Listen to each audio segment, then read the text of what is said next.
Vamos prosseguir lendo mais algumas passagens. Vamos ler agora em 2 Crônicas 32, capítulo 32. Nós lemos a primeira parte foi no 16, né? Agora vamos ler o 32, 7 e 8. Diz assim: Sede fortes e corajosos, não temais, nem vos assusteis por causa do rei da Assíria, nem por causa do seu grande exército, pois conosco marcha um poder muito maior do que o que está com ele. Com ele está apenas um braço humano, mas conosco está o braço forte de Yahvé, o Senhor, o nosso Deus. Louvado seja o nome do Senhor, para nos ajudar e para travar as nossas batalhas. E todo o povo naquele mesmo momento se encheu de confiança com as palavras proferidas pela boca de Ezequias, profeta Ezequias, né? Aliás, o rei Ezequias, rei de Judá.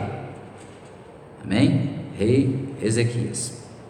E também das palavras do profeta. Aqui, se não me engano, era Isaías. Mas, olha só, aqui nós sabemos, se formos ler toda a história aqui que está no livro das Crônicas, nessa passagem, o Judá estava sitiado, estava cercado pelo rei da Síria, e eles buscaram em Deus e se fortaleceram em Deus, e Deus os abençoou. Nós vamos ler, nós lemos os 7 e 8, vamos ler aqui para nós relembrarmos essa passagem que é muito edificante. Vamos ler agora, ainda no 32, dos versos 16 ao 19. Diz assim: Os oficiais de Senaqueribe esbravejaram ainda mais impropérios contra Yahvé, o Senhor Deus, e contra o rei Ezequias, seu servo. Senaqueribe, que era o rei, né? Ainda escreveu cartas para blasfemar por escrito de Yahvé, o Senhor Deus de Israel, e para falar contra ele, desafiando: assim como os deuses dos povos das outras nações não puderam livrar o povo deles das minhas mãos, da mesma maneira o Deus de Ezequias não livrará a sua gente das minhas garras. Então ele estava tentando tirar a confiança do povo no Deus deles, no nosso Deus, que é Yahvé, o Deus Altíssimo, Deus Todo-Poderoso.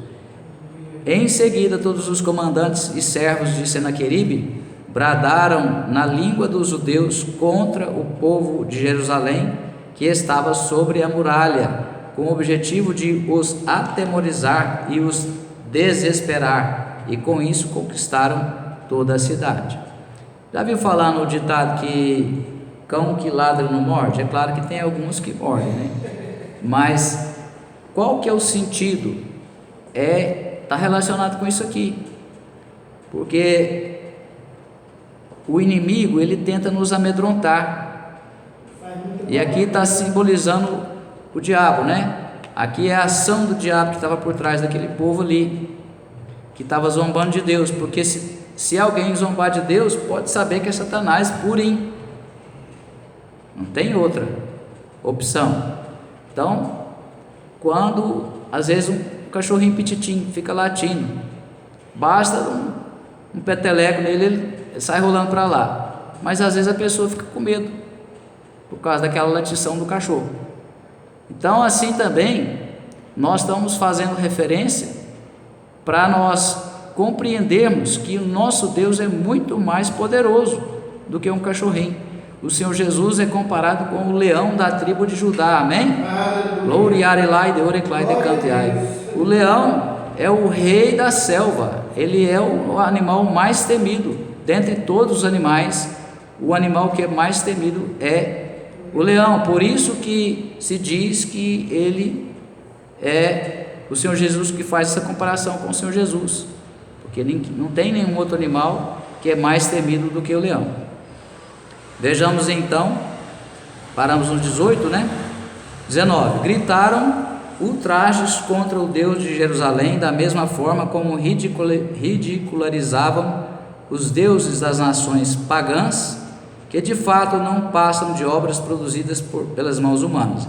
Então eles já tinham conquistado várias outras nações, vários outros povos, usando essa mesma estratégia, cercando, amedrontando. Era um exército forte, poderoso, numeroso, mas eles usavam essa estratégia para amedrontar, para tirar o ânimo, porque o nosso ânimo faz toda a diferença nas nossas vidas, nas mínimas coisas do nosso dia a dia. Se eu acordo um dia que eu não estou me sentindo bem, eu não estou me sentindo desanimado por alguma razão qualquer, e às vezes a gente pode acontecer, é mais raro, mas pode acontecer da gente acordar desanimado, sem saber por quê. Pode acontecer. E aí a gente tem que buscar ânimo de Deus. Todo dia a gente tem que buscar o ânimo de Deus para vencer a nossa luta diária. Por isso que nós temos que orar todo dia. Nós precisamos de Deus conosco para nos fortalecer, para nos animar, para nos encorajar, para nos motivar, para nos encher de tudo que Ele tem e que Ele quer compartilhar conosco. O amor dEle, a paz, a alegria, a fé, a esperança, tudo o que é de Deus, Ele quer compartilhar conosco, e Ele tem para compartilhar conosco e pode compartilhar conosco. Então eu tenho que buscar de onde? Da fonte verdadeira, de Deus. Então, se nós ficarmos entregues ao desânimo, quem sabe às vezes a gente não dá conta nem de ir trabalhar naquele dia. Se a gente der lugar para aquele desânimo e a pessoa não reagir, então nós temos que reagir. É a mesma coisa quando a gente precisa levantar num certo horário, talvez muito cedo, e você está com sono. O que você tem que fazer? Pular da cama, não é? Tem que pular da cama, levantar, porque se você for ficar pensando, eu vou ficar aqui mais um pouquinho que eu estou com muito sono, você vai dormir de novo. Vai ser vencido pelo sono. Então o desânimo também nós temos que lutar contra ele. Todas as coisas ruins nós temos que lutar contra elas. Com a ajuda de Deus a gente vence. Glória a Deus. Glória a Deus. Então eles queriam fazer essa estratégia. Vamos prosseguir mais, lendo mais 2 versículos, 20 e 21.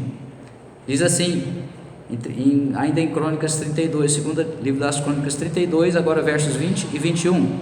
Diante de toda essa situação amedrontadora, o rei Ezequias e o profeta Isaías, filho de Amós, que era o profeta Isaías mesmo, filho de Amós, clamaram em oração a Deus nos céus. Então Yahvé, o Senhor, enviou um anjo. Quantos anjos? 200 anjos? 1000 anjos? Não, um anjo, né?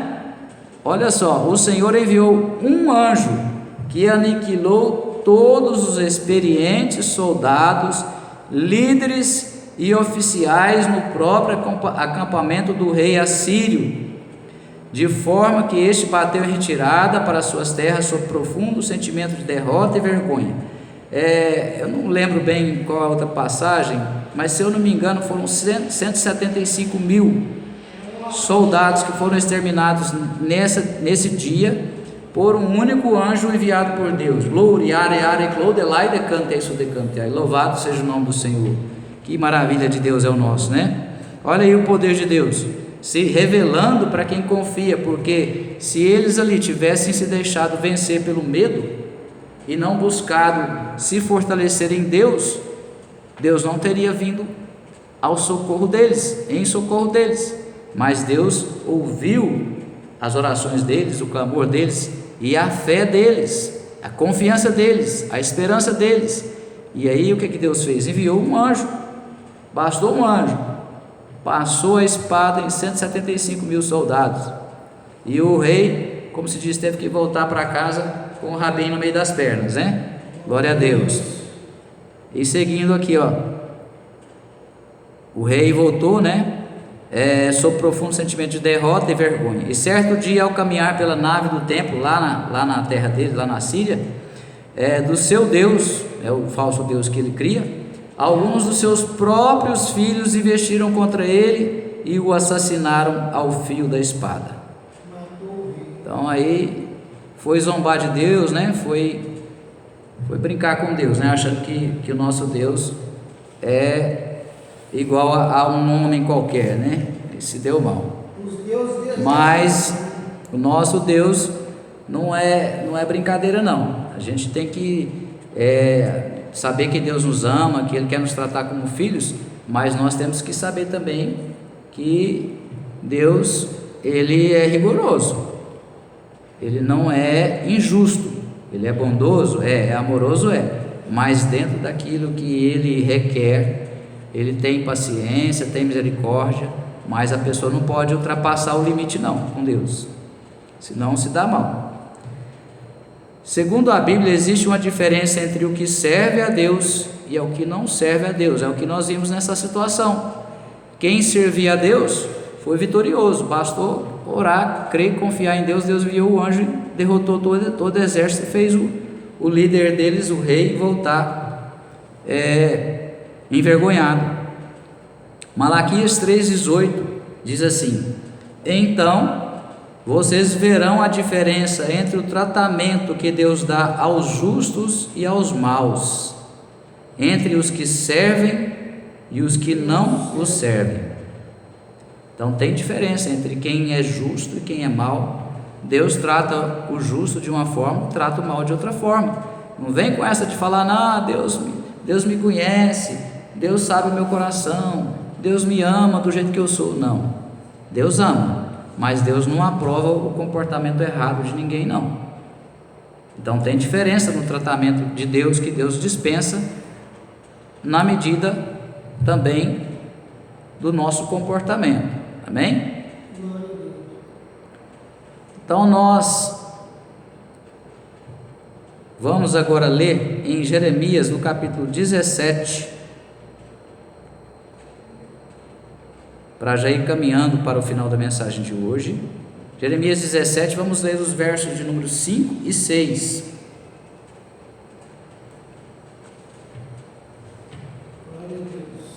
Diz assim: assim diz Yahvé: maldito é o homem que confia nos homens, que faz da humanidade mortal a sua força e motivação, mas cujo coração se afasta do Senhor. Vamos parar aqui no 5 um pouquinho, depois nós vamos ler o 6. Então vamos pensar num exemplo aqui. A pessoa, por exemplo, que ela põe a sua confiança no médico, ela está passando por uma enfermidade. Eu já vi muita gente falar assim, não, o doutor fulano é Deus no céu e o doutor fulano na terra. Eu não concordo, porque assim, o médico pode ser um excelente profissional, pode, mas se Deus não abençoar, nem com toda conhecimento, com toda a bagagem do médico, o tratamento não vai dar resultado, porque a pessoa precisa saber que a nossa confiança tem que estar em Deus, ou seja, o que nós falamos lá no início, o nosso coração não pode estar dividido. Eu preciso crer de todo o meu coração em Deus, e Deus, logicamente que nós devemos levar tudo a Deus em orações. Então nós vamos pedir para Deus abençoar através do médico, se for necessário, através dos remédios, da medicação, se for necessário, através do tratamento ou até da cirurgia, mas a nossa confiança está em Deus, porque não tem tanto erro médico por aí nessas cirurgias. Tem gente que entra bonzinho lá, é uma cirurgia às vezes simples, e sai no caixão, ou fica com alguma coisa, alguma sequela para o resto da vida. Então, uma medicação que é também indicada de forma errada, também pode trazer consequências gravíssimas. Então, a nossa confiança tem que estar em Deus e não nos homens. Mas isso não significa que eu não deva, que eu não posso de jeito nenhum confiar nos homens. Não é isso que está falando. A nossa confiança tem que estar em primeiro lugar em Deus. Não é assim, eu tenho um bom amigo, eu conheço um bom amigo, eu posso confiar nele, naquilo que eu conheço, que eu sei que eu posso confiar nele. O esposo na esposa, porque senão o que seria de um casamento? Se eu pensasse que eu não posso confiar na minha esposa, que casamento seria esse? Ou vice-versa. Então não é isso que está dizendo, o sentido da palavra não é esse. É que nós devemos confiar, em primeiro lugar, acima de tudo, em Deus. Amém? E aí diz no final assim, vamos reler. Assim diz Yahvé: maldito o homem que confia nos homens, que faz da humanidade mortal a sua força e motivação, mas cujo coração se afasta do Senhor. A pessoa que está afastada de Deus, ela não está confiando em Deus. Não, eu estou servindo a Deus na minha casa. Será? Não sei. Pode até ser que esteja, mas são exceções, viu? Porque a pessoa que ela confia em Deus, ela sabe que ela precisa se fortalecer em Deus. Então ela sabe que ela precisa se alimentar da palavra, ela sabe que ela precisa orar, receber oração, ela sabe que ela precisa estar em comunhão com os irmãos. Então ela não pode se isolar. Se a pessoa está isolada lá na casa dela e acha que ninguém é bom, não tem nenhum pastor que é bom, nenhum pregador é bom, nenhuma igreja é boa, nem nada serve para mim, então tem alguma coisa errada, né? Será que onde é que está o erro aí? Verso 6: ele será como um arbusto no deserto, não perceberá quando algum bem se aproximar, pelo contrário, morará nos lugares mais áridos do deserto, na terra salgada e desabitada. Então aqui é uma linguagem simbólica. Olha só, a pessoa que não confia em Deus, mesmo quando o bem vem até ela, ela não consegue identificar. Já viu essas pessoas que nada tá bom? A pessoa, se faz sol, a pessoa reclama do sol. Se chove, a pessoa reclama da chuva. Se faz frio, reclama do frio. Faz calor, reclama do calor. Se venta. Se tem roupa, reclama da roupa. Se tem cabelo, reclama do cabelo. Se não tem cabelo, reclama porque não tem cabelo. Então assim, tem gente que ninguém consegue agradar ele, nem Deus. Mas é porque a pessoa ela não é satisfeita. Não é satisfeita com ela mesma. Por quê? Porque ela não é satisfeita com Deus. Está faltando Deus na vida dela. Está faltando Deus no coração dela. O coração dela está que nem esse deserto, que nem um arbusto. Ela está lá, um arbustinho lá no deserto, não tem ninguém em volta dela. Ela se sente sozinha. Ela pensa que ninguém a ama. Então ela fica, e ela culpa os outros, né? Porque essas pessoas elas sempre têm que achar um culpado para as mazelas delas. Elas é que estão tendo uma postura errada, um comportamento errado, e elas atribuem a culpa em alguém. Não, é o meu marido, não, é o fulano. Às vezes até em Deus, a pessoa culpa até Deus. Deus, mas o Senhor não me ama. Deus, eu estou aqui nesse lugar aqui, sofrendo. É a história lá do outro que estava morrendo afogado pela enchente, né? Deus mandou lá, mandou uma canoa, não serviu, mandou uma lancha, não serviu, mandou um helicóptero, não serviu, morreu, né? Uai, Deus manda as coisas, não, estou esperando Deus vir me tirar daqui, ué, que é isso, meu irmão? Desse jeito, ó, não perceberá quando algum bem se aproximar. Deus mandou lá alguém para tirar aquela pessoa, Deus mandou alguém para dar uma palavra, de quem sabe, de correção, que a pessoa precisa ouvir, porque a pessoa está no erro, ela está tendo um entendimento errado, uma compreensão errada da vida, de Deus, dela mesma. Aí Deus usa alguém para falar alguma palavra de correção, que é o que ela precisa, para cair em si. Não serve, não, isso não é Deus, não, Deus me ama. Mas Deus corrige o filho que ama, né? Pelo contrário, morará nos lugares mais áridos e do deserto, no pior lugar do deserto, em terra salgada e desabitada, ou seja, onde não produz nada, onde não tem vida, onde só tem morte. Para finalizar, vamos ler Jeremias 17, 7 e 8. Agora é o contrário, né? Nós vimos aquele homem que não procura Deus, e nem Deus também está muito interessado por ele, não, desse jeito não. Ele precisa mudar, né? Querer mudar, pelo menos, buscar de Deus a mudança. Aí vamos lá, 17, Jeremias 7, 8. Mas bendito é o homem cuja confiança está totalmente depositada em Yahvé, cuja fé está no Senhor. Gloriare lá plasureclai de orecantiare, glória de cante e sudecantiare.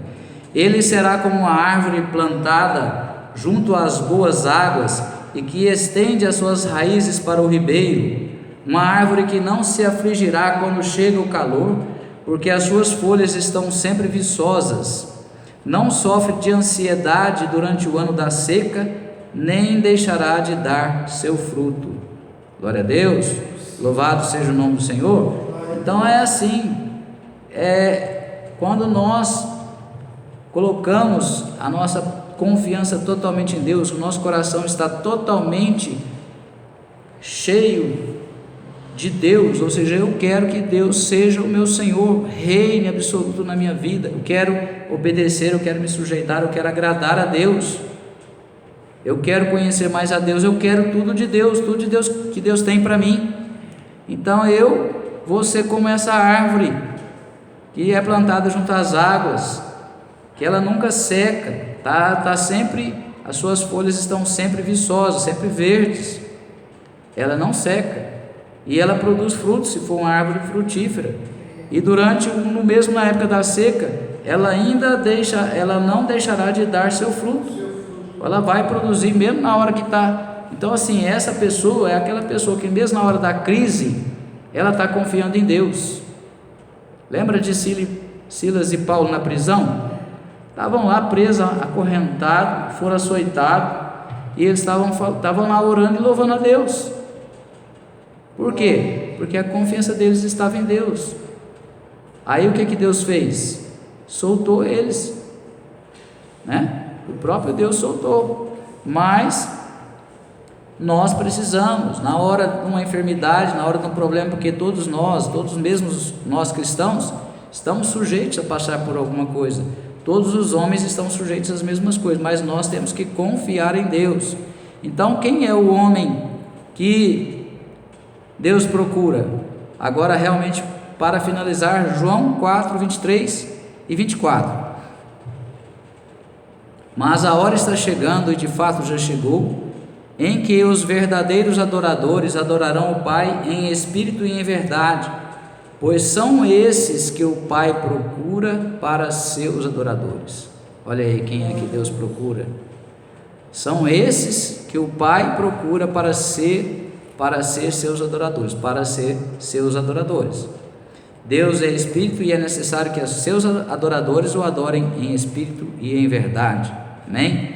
Então, Deus está procurando, é esse tipo de homem que nós lemos aqui, é o que confia nele, é o que espera nele, é o que o adora, é o que tem o seu coração cheio de fé, de amor, de esperança. Mas por quê? Não é porque ele nasceu assim não, é porque ele quis receber de Deus aquilo que é próprio de Deus, porque o verdadeiro amor é só Deus que tem, e Ele coloca em nós o amor, se nós pedirmos, se nós quisermos, e nos ajuda a amar, porque Deus, muitas coisas nós recebemos de Deus, mas na hora de colocar em prática, nós precisamos da ajuda, da participação do próprio Deus. Se eu não estiver me alimentando de Deus, eu não tenho nada de Deus dentro de mim, porque a minha boca fala do que está cheio o coração. Se eu não estou alimentando o meu coração com aquilo que é de Deus, na hora que eu vou falar coisas que não são de Deus, e vice-versa. Mas na hora de eu colocar em prática, eu preciso ter sabedoria, eu preciso da ajuda de Deus, eu preciso de ter força, porque às vezes eu vou encontrar oposição, rejeição, eu vou encontrar alguma dificuldade, porque é lógico que vai ter dificuldade, porque quando a pessoa está disposta a fazer a vontade de Deus, quem é que vai se levantar? O inimigo, usando as pessoas. Mas Deus envia os anjos, né? Se for necessário, para derrotar o exército dos inimigos. Nós não vimos lá?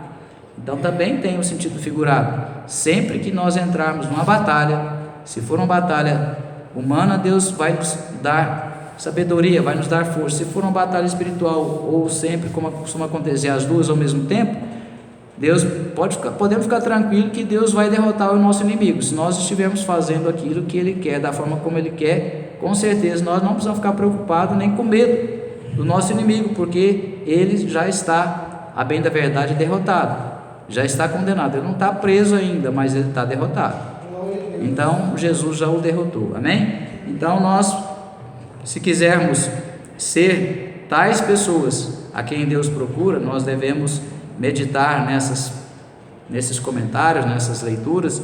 É lógico que tem muito mais material para nós explorarmos, mas devido ao tempo nós vamos nos restringir ao que nós vimos nessa noite, amém? Vamos orar. Pai, no nome do Senhor Jesus, nós te damos graças por essa mensagem, por esse ensinamento, por essa palavra, meu Deus, que venha nos fortalecer o nosso espírito, que venha, Senhor Jesus, nos iluminar, para que nós possamos aprender a viver, meu Deus, como homens que querem servir ao Senhor, que querem agradar ao Senhor, que querem obedecer ao Senhor, que, meu Deus, que querem ser vencedores em todas as batalhas, meu Deus. Nos dê força, nos dê graça, nos ajuda, Senhor, em nome de Jesus. Ó Pai, nos motiva, nos inspira, nos capacita, Senhor, para toda boa obra, em nome de Jesus. Enche os nossos corações com a Tua vontade, alimenta o nosso coração, meu Deus, com a Tua palavra. Cada dia mais nós queremos receber tudo aquilo que o Senhor tem para nós, as virtudes do Senhor Jesus. Nos ajuda, Senhor, a perseverar, em nome de Jesus, a prosseguir, meu Deus, a despeito das situações, das adversidades, das circunstâncias, dos problemas. Nós somos mais do que vencedores através das conquistas que o Senhor Jesus fez lá na cruz do Calvário por amor a nós, em nome de Jesus. Pai, em nome de Jesus, abençoa todos os presentes, abençoa todos que vão ouvir essa mensagem, para a glória do Teu nome. Eu abençoo a todos em nome do Senhor Jesus. Guarda, proteja, livra todos do mal, em nome do Senhor Jesus, para a glória do nome do Senhor. Amém e graças a Deus.